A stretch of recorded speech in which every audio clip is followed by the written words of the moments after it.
Yung laptop ko, as in wala kang makita dito. Tapos, ang na-press ko lang is ito.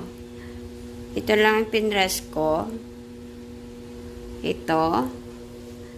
Ito. At saka ito. Then, itong delete. Itong delete. So, ang ipipress mo lang is ito. This one. Press this one. And then, press this one. And, bali, press mo silang dalawa. Ganyan. Tapos, yung itong delete na button. So, bumalik rin siya sa dati. Nawala na yung mga icon niya eh. Ayaw mag-on. So, ngayon okay na. Ang galing naman.